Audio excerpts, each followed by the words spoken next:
Hello dear class 10th and exam warriors. देखिएगा, social science का exam आप लोगों का आने वाला है। ठीक है, तो हुआ क्या, अभी आप लोगों को पता है कि इसी साल बोर्ड ने कुछ चेंजेस किए थे साइंस और सोशल साइंस को लेकर। कि जैसे कि साइंस में आप लोगों ने देखा तो बायो, फिजिक्स, केमिस्ट्री आप लोगों को अलग अलग पार्ट में राइट करनी थी। ऐसे ही सोशल साइंस में हुआ है। मतलब सोशल साइंस में आप लोगों को क्या करना है कि किसी भी सेक्शन को दूसरे सेक्शन के साथ मिक्स नहीं करना है। History, geography, Jio, political science and your economics, 4 sections आप लोगों के सोशल साइंस के हैं।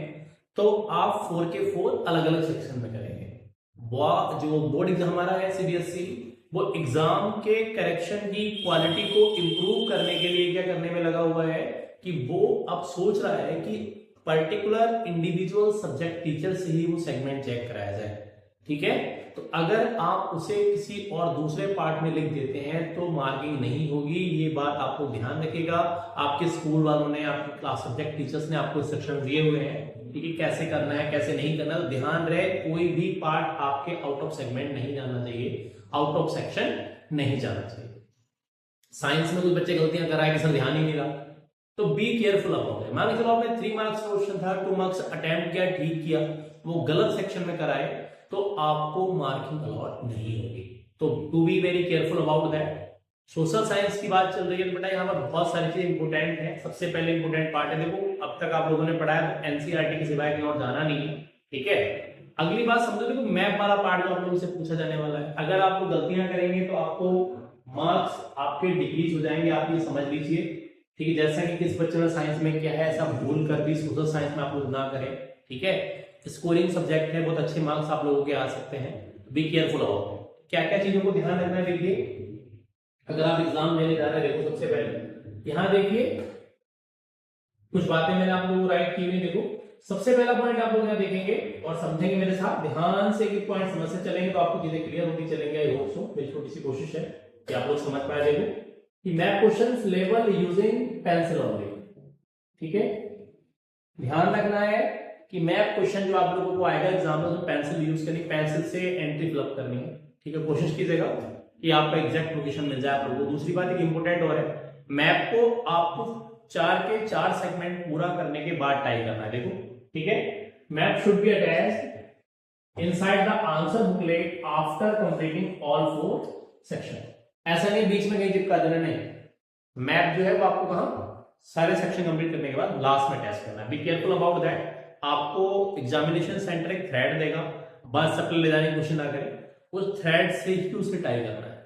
ठीक है, बी केयरफुल, अच्छे से टाई करके आए ताकि आपका मैप उसमें से निकल ना जाए। ठीक है, थ्रेड मिलेगा आपको, उसे अच्छे से टाई करना है। ओके, क्लियर होगी बात। पहला पॉइंट समझना है, carefully go through all picture, tables and diagrams given in the text book, मतलब जो आपकी एनसीईआरटी है, जो डायग्राम दिए हुए केस बेस्ड क्वेश्चन आने के चांसेस है, तो बी केयरफुल अबाउट दैट, बहुत ध्यान से देखना है। ठीक है, अब देखो ये बड़ी इंपॉर्टेंट बात है, जो आपके एमसीक्यूज आते हैं ना, बच्चा यहाँ क्या करता है, देखो right only the correct option, या तो आप ए बी सी डी में से कुछ लिख दीजिए, और राइट फुल आंसर है तो फुल आंसर, मतलब दोनों को आपको मिक्स। जैसे मान चलो कि आपने ऑप्शन ए लिखा, इसके आगे लिख दिया इंडिया।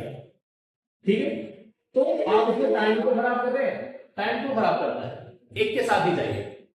या तो फिर आप ऑप्शन ए लिख के छोड़ दीजिए, या फिर आप सारा क्या लिखिए, फिर उसका करेक्ट आंसर लिखिए। जब आप मिक्स कर देते हैं तो एग्जामिनर को आपकी कॉपी वैल्यूएट करने में दिक्कत आती है।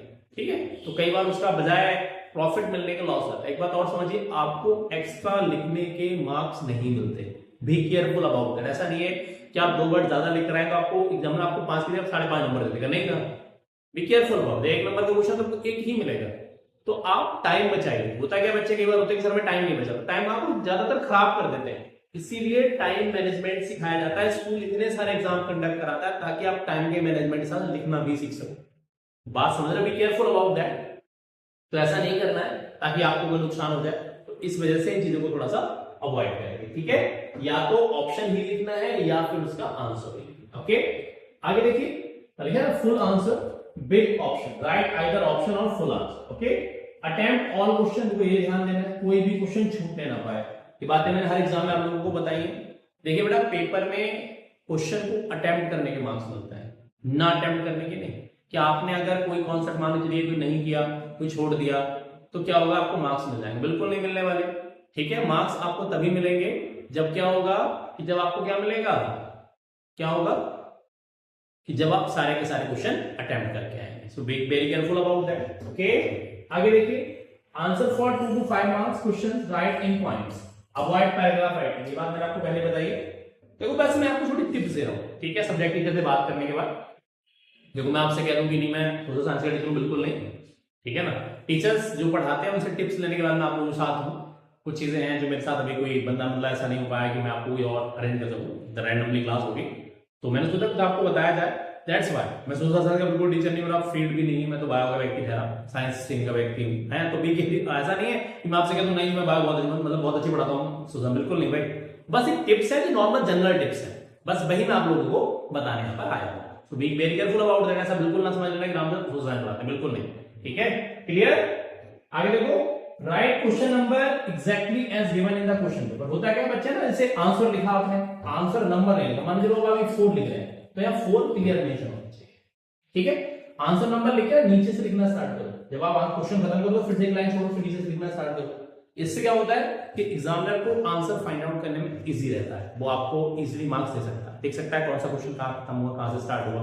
That's why this is very important. Okay, तो ध्यान रखना है। एक बात और है कि जैसे मैं पहले से कहता हूं साइंस के एग्जाम में आप लोगों को बताया, किसी भी जो आंसर आपके बड़े आते हैं 2 नंबर के, 3 नंबर के, 4 नंबर के, 5 नंबर के, उसमें आपको पैराग्राफ जो वाइज राइटिंग उसे अवॉइड करना है। आपको आंसर कैसे लिखना है, पॉइंट वाइज लिखना। आप जितना अच्छा कंटेंट लिखेंगे, जितना अच्छा रिप्रेजेंट करेंगे, मार्क्स उतने अच्छे मिलेंगे। आप पैरा में लिखते हैं और एग्जाम में टीचर मार्क्स काट के बैठ जाता है और आपको दिक्कत आ जाती है। That's why very careful about that. Okay, आगे देखो, right answer section wise, do not mix subject. ये बात जरूर ध्यान रखना है, अगर आपने ऐसा कर दिया तो आपके मार्क्स डिक्रीज कर जाएंगे। बिल्कुल भी आपने सही आंसर लिखा तो भी आपको मार्क्स नहीं मिलेगा, ठीक है। एग्जाम सेंटर जाएं, बहुत आराम से जाएं, ध्यान से जाएं, टाइम से पहले पहुंचे, अपनी सभी जरूरत की चीजों को रखें, ठीक है। और लास्ट एग्जाम है, so be very careful about that. My best wishes are always with you. Best of luck everyone, thank you.